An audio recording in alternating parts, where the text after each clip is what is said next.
Hello everyone, my name is Chandan Singh. So welcome to my blog channel.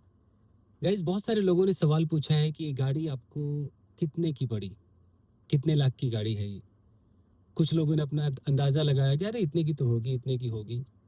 मैं आपको बताता हूँ गाइस, पहले तो बता दूँ कि फुली एक लग्जरी कार है और ये टॉप मॉडल है। तो अब ये मुझे पड़ा कितने का? ये मुझे पड़ा गाइस, मुंबई में जो ऑन रोड प्राइस है वो 23 लाख का पड़ा, यानी कि 23 लाख रुपए का पड़ा। हो सकता है बिहार में रहते आपको 1 लाख सस्ता मिल जाए, क्योंकि हो सकता है वहाँ का ऑन रोड प्राइस कुछ और हो, क्योंकि रोड टैक्स के हिसाब से। हो सकता है आप नोएडा में रहते हो, वहाँ पर आपको सस्ता मिल जाए। लेकिन मुंबई का जो ऑन रोड है, ये मुझे 23 लाख का पड़ा। अब मैं इसका ब्रेक डाउन करता हूँ। पहले तो बता दूं कि ये X7 मॉडल है, AX7 मॉडल है।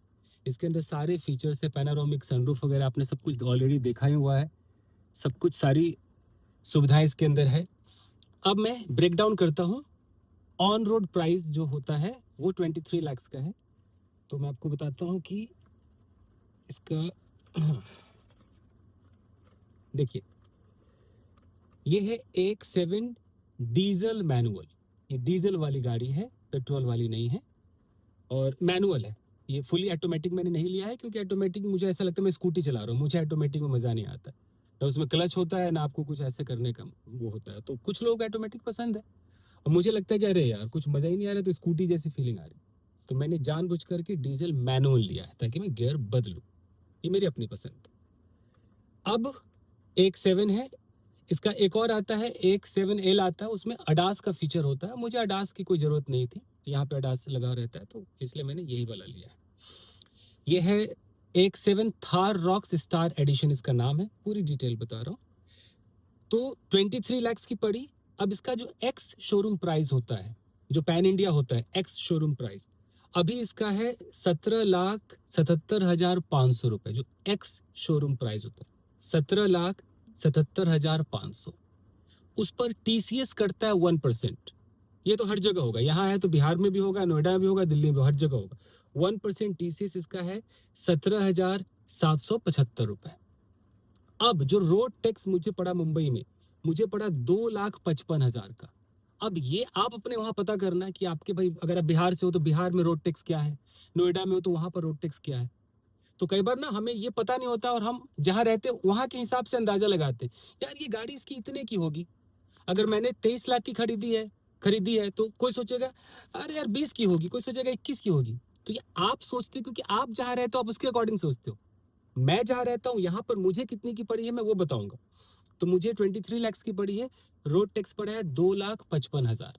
अब इंश्योरेंस जो है मैंने 3 साल का एक साथ ले लिया, तो मुझे यहाँ इंश्योरेंस थोड़ा महंगा पड़ गया। इंश्योरेंस मुझे पड़ा 1,77,300 रुपए का, जो 3+3 है, यानी कि 3 साल का ओडी है, ओन डैमेज है, और 3 साल का थर्ड पार्टी भी है। तो ये मुझे आपको 1,77,300 का पड़ गया है। तो ये थोड़ा सा मुझे लगता है कि मुझे इस पे बार्गेन करना चाहिए था, यहाँ थोड़ा मैं मार खाया हूँ, मुझे ऐसा लगता है। बाकी जो लोग इंश्योरेंस जानते होंगे उनको पता होगा कि 3 साल में इतना है कि नहीं। खैर, उसके बाद जो इसका एक्सटेंडेड वारंटी जो इन्होंने मुझे दिया है, उसका इन्होंने मुझसे लिया है 34,000 रुपये एक्सटेंडेड वारंटी का। ये हो गया। कुछ ऐसे सीरीज थे जिसका टोटल इन्होंने 35,000 रुपये रखा है। कुछ RSA होता है, मुझे पता नहीं RSA क्या है, उसका 3,020 रुपये है। और फास्ट टैग जो लगाते हैं लोग उसका 500 रुपये है। तो टोटल मिलाने के बाद 23 लाख की गाड़ी मुझे पड़ी ऑन रोड। तो ये है। अब आप लोग अपना दिमाग लगाओ कि आपने क्या गेस किया था। कोई ऐसे अंदाजा लगाता है कि कोई तो ऐसे बोलता है 18-19 लाख की गाड़ी होगी, 18-19 लाख में आपको ये मिलेगा पैनारोमिक। ये मुंबई है मेरी जान, और मुंबई में ऑन रोड प्राइस हमेशा दिल्ली, नोएडा, बिहार के हिसाब से थोड़ा महंगा तो होता है। प्लस इंश्योरेंस अगर मैं 1 साल का लेता तो थोड़ा मुझे कम पड़ जाता। एक्सटेंडेड वारंटी में नहीं लेता तो मुझे थोड़ा कम पड़ जाता। तो कुछ चीजें मैं नहीं भी ले सकता था, लेकिन मैंने सारा लिया कि कोई कुछ भी नहीं छोड़ना है। A to Z एक लग्जरी गाड़ी होनी चाहिए। एवरीथिंग, कुछ भी नहीं छोड़ा है। सिर्फ वो अडास नहीं, क्योंकि अडास, एक तो मैं अडास समझता भी नहीं क्या होता है, और मुझे अडास की कोई जरूरत भी नहीं। हाँ, यही अगर मैं फुली ऑटोमेटिक लेता तो मुझे लगता है कि मेरा 1.5-2 लाख रुपए और बढ़ जाता फुली ऑटोमेटिक के लिए। तो यही गाड़ी मुझे लगता है 25 लाख क्रॉस जाता, 25 लाख जाता। आ, हाँ, इसमें चला जाता अगर मैं ऑटोमेटिक फुली लेता तो। लेकिन मुझे नहीं पसंद है फुली ऑटोमेटिक। तो ये टोटल कहानी है। बाकी आप इस गाड़ी को देखें तो एकदम मस्त गाड़ी। आप इंटीरियर देखें, आपको अलग से इसका सीट कवर भी नहीं लगाना है, क्योंकि ये यहाँ पर आप ये जो देख रहे हैं, जो छेद आप देख रहे हैं, वेंटिलेटेड है भाई, पसीना सोख लेती है ये। सारी सुविधाएं फुली, बस आप कह दीजिए सब कर लेता है। आप अगर यहाँ देखिए, आप स्टेयरिंग पे देखें तो स्टेयरिंग पे भी आप जो बटन्स देख रहे हैं, ये सारे बटन्स काम करते हैं। तो सारी सुविधाएं हैं।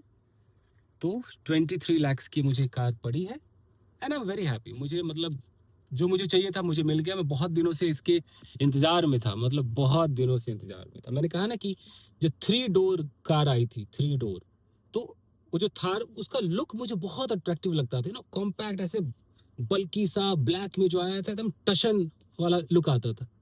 मैं चाहता तो उसी समय वो ब्लैक थार 3 डोर ले सकता था। क्यों नहीं लिया? इसलिए कि फैमिली को कैसे बैठाऊंगा, बार बार कोई पीछे कैसे बैठेगा, डोर ही नहीं है भाई। आप ये वाला डोर खोलोगे, ये डोर आप खोलोगे और ये सीट को आप आगे खींचोगे, ये कब तक करोगे, कब तक करोगे? थक जाओगे। जो आपके पीछे बैठेंगे वो परेशान हो जाएंगे, भाई क्या ड्रामा है यार, बार बार सीट खींचो उठाओ, परेशान हो जाएंगे। तो वो बिंदास लोंडो के लिए सही है कि अपना मस्त लड़के लोग अपना चलो बिंदास जा रहे हैं, उनके लिए सही है। फैमिली कार नहीं है वो, मुझे ऐसा लगता है। आपकी अपनी थॉट हो सकती है। तो मैं इंतजार में था कि यार मुझे फैमिली कार चाहिए। तो पता चला कि भाई थार रॉक्स आने वाला है। तब से मैंने पूरी कहानी पहले बताई है कि मैं वेटिंग लिस्ट में था। होते होते होते जब होना था हो गया, और फाइनली मैंने ये कलर चुना। पहले मैंने रेड सोचा था कि मैं रेड लूंगा। ब्लैक में इसलिए नहीं ले रहा था कि ब्लैक थार को ना पुलिस वाले अजीब नजर से देखते हैं। अगर आपके पास ब्लैक थार होगा तो आप मुझे बताना, उसका मतलब उसमें एक अलग टशन आता है ना, ऐसा लगता है वाह, उसमें दबंगई आती है। तो पुलिस वाले देखते हैं यार शायद ये कुछ कुछ ऐसा बंदा होगा, लेकिन हर बंदा वैसा नहीं है। तो ब्लैक के चक्कर में मैंने कहा नहीं यार, मुझे बार बार ये पुलिस की नज़र में ऐसे नहीं आना है। तो मैंने पहले रेड सोचा। फिर होते होते मैंने देखा कि ये जो स्टार एडिशन आया है ना, इसके अंदर वाइट बहुत ज़्यादा ट्रेंड में है।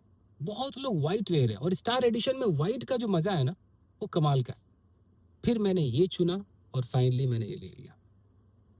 तो अब जितने लोग भी सवाल कर रहे होंगे उनको सच्चाई पता चल गई। कुछ लोग कहते हैं कि 23 लाख रुपए में और भी तो दूसरी गाड़ियां मिल सकती थी, तो थार रॉक्स ही क्यों लिया? भाई दूसरी मिलती, लेकिन वो थार रॉक्स नहीं होती ना। जिसकी जो पसंद है वो ले ले। तो कई लोग ऐसे सजेस्ट करते हैं जो यहाँ पे आसपास मुंबई में जो मुझे जानते हैं, उनको पता है कि मैंने 23 लाख के लिए बोला। अरे सर 23 लाख में तो कुछ और ले लेते। मैं कुछ और लेता, बट वो थार रॉक्स की कमी तो रह जाती ना। मैं कुछ और भी ले लूंगा, बट मुझे ये भी चाहिए। तो ये मेरा हो चुका है and I am very happy. और बस फिर किसी ने कहा था कि यार ये बंदे ने गाड़ी ली है कि कंटेंट ले लिया, मतलब गाड़ी पे कंटेंट बना रहा है। हाँ तो क्या गलत है? गाड़ी पे कंटेंट बना रहा हूँ तो क्या गलत है? थार रॉक्स क्या वीडियोस आप भी तो देखते होंगे ना, तो वो लोग भी तो कंटेंट बनाते हैं। तो मैं भी कंटेंट बना रहा हूँ, इसलिए मैं कहीं भी जाऊंगा तो कंटेंट बनाऊंगा ना। ब्लॉग का क्या मतलब है?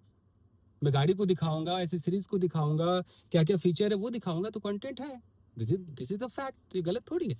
तो आपने एकदम सही पकड़ा है, मैं एकदम कंटेंट बना रहा हूँ। So thank you very much guys. बाकी अगर मैं किसी लॉन्ग ड्राइव पे जाता हूँ तो मैं वीडियो बनाऊंगा। रही बात की मेरी ड्राइविंग स्किल वगैरह कैसी है, तो मैं बहुत अच्छा ड्राइवर नहीं हूँ। मैं बहुत अच्छे तरीके से गाड़ी नहीं चला सकता हूँ। मैं सीख रहा हूँ, मैं कोशिश कर रहा हूँ, धीरे धीरे धीरे धीरे चीज़ें समझ रहा हूँ। 360 कैमरा में देख देख करके मैं पार्क करता हूँ, देख देख करके मैं ऐसे आगे पीछे करता हूँ कि मेरे लिए भी बहुत बड़ा है। हो सकता है आप एक अच्छे ड्राइवर होंगे, मैं अच्छा ड्राइवर नहीं हूँ। हाँ बट मैं धीरे धीरे कहीं भी गाड़ी ले जा सकता हूँ। मुझे दिक्कत होती है कि मुझे गाड़ी बैक करके, मतलब 2 गाड़ियों के बीच में अपनी गाड़ी लगानी है, तो मुझे बहुत प्रॉब्लम होती है कि क्या करूँ। तो बार बार मुझे कैमरे में देखना पड़ता है, बहुत ज़्यादा वक्त लग जाता है। तो सब कमियां हैं, और कमियां हैं तो धीरे धीरे तो सीखेंगे। तो thank you very much. Thank you guys, मिलते हैं। Thank you.